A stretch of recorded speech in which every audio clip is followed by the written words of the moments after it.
Let me show you a before and after of what good lighting can do. Kayla, pose for me with the light, and now we're going to turn it off. Look at the difference that a light can make. So many people stress about which lens they should get, which camera they should get, but they forget to think about the most important part of photographs, and that's good lighting. For $5.99, you can get a flashpoint strobe like this one, and you can turn a difficult lighting situation into a beautiful professional looking portrait. So let's get into how you can do that.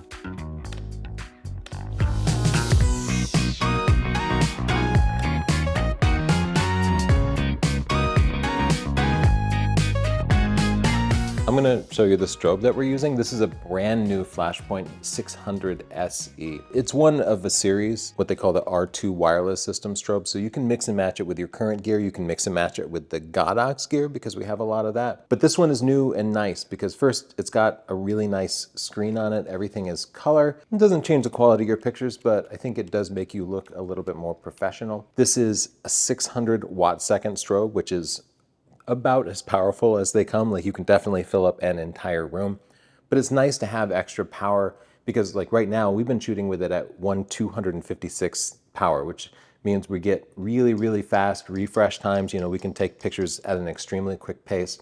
It also means the flash duration is very low. You can see the T0.1 time is about 1/10,000th of a second. So that's fast enough to freeze motion. Or if you're using like a Hasselblad with a leaf shutter or a Sony A9 Mark III, that means you'll be able to sync at really, really fast shutter speeds. The wireless control system is beautiful. Flashpoint has some new controllers that just look really, really nice and give you just instantaneous control of it. Like look as I scroll through this. And you get wireless control up to 260 feet. The only thing this really lacks is TTL mode. That's through the lens metering. And that means you need to use manual mode, manual exposure. But that's what I do anyway. The only time I ever use TTL is at an event if I'm running around chasing people, and then it's pretty much an on-camera flash. But if you do want TTL, Flashpoint does have higher end strobes that have it. This strobe also has a 400 watt equivalent modeling light. It's LED. So you can see just how much light that can give, and that helps you preview what the shadows are going to be on somebody's face. But it also means it's useful if you're taking pictures with the phone or if you're doing video. So it works as a pretty good continuous light too. These strobes are battery powered, so you can use them indoors, outdoors, no problem at all. I love the soft boxes for outdoor work because they fold down really small and you can fit them in a trunk, but you can expand them really quickly.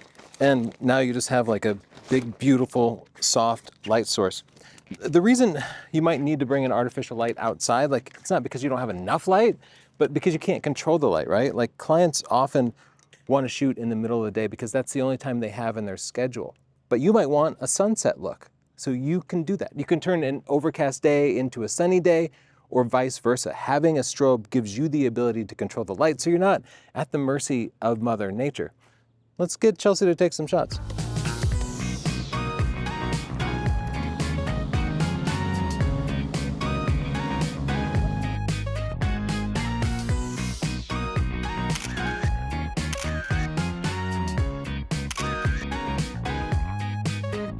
And if you want to check out these strobes, definitely go to Adorama.com at this link because Adorama makes Flashpoint, so they also provide support for it. Now these are totally compatible with the Godox R2 strobes, but those you get support out of China, and I haven't found it to be very good. But every time I've needed support for Flashpoint, Adorama has been great. So use our link to shop at Adorama for your lights, your light modifiers, your light stands, your cameras, your lenses, everything, because they're the best place to shop. Thanks for sponsoring us, Adorama. So my main light is going to make my model look beautiful, but I also want to create a warm sunsetty look in the photo. So I'm going to use this light modifier with the barn doors to control the light and put it on here. But I'm also going to use a gel so that I can change the color of the light so that it's warm.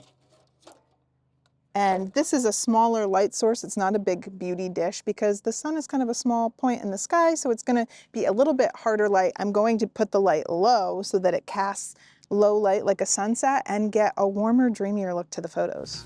Our light stand is too tall, so I've become the human light stand so we can simulate the sun being low to the ground.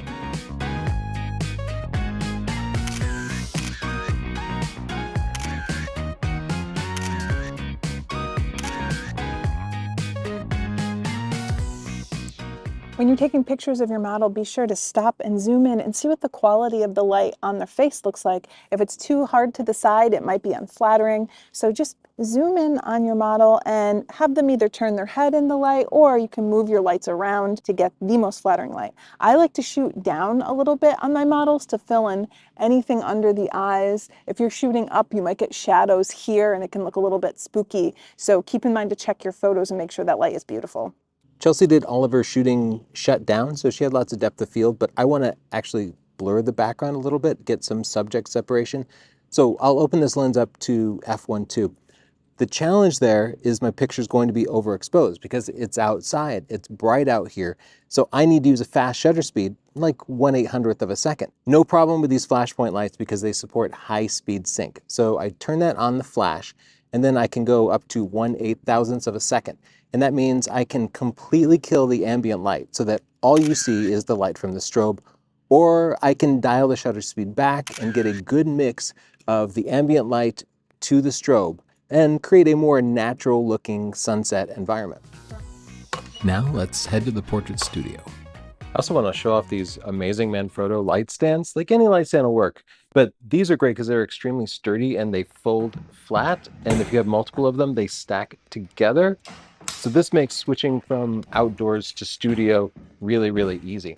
And in the studio, I still use this same system because you could get one with a power cord, but I find clients are always tripping over the power cord. So it's just safer to have a totally wireless system. I'm also going to switch the light modifier. I'm going to put on a beauty dish for this. These strobes use the Bowens mount, which is extremely flexible, and you can get literally hundreds of different light modifiers for different situations to give you different effects. And the beauty dish isn't right for everybody, but if you have a model that has really perfect skin, it will make it look great.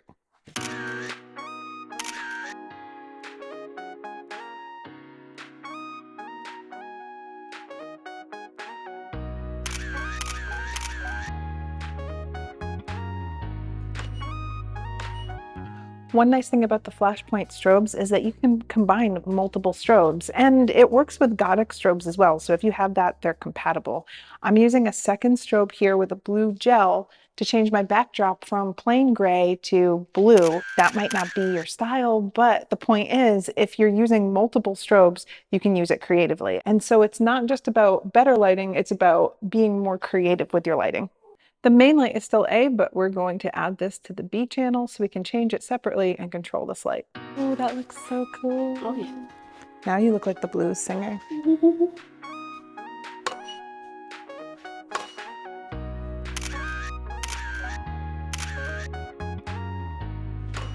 Good.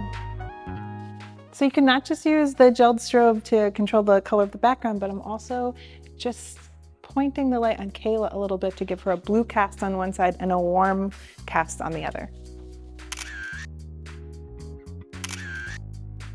If you're interested in controlling your light and getting strobes, you can get flashpoint strobes at Adorama because Adorama actually makes them. So if you want the support for them and everything, you can get them there. They're also sponsoring this video. So we have links down below where you can get all the things that you're seeing here and reproduce pictures with interesting light. If you're still curious about how to use lights like these, we have an entire flash guide where we give ideas on how to control your light and get more beautiful pictures. So you can check that out down below as well.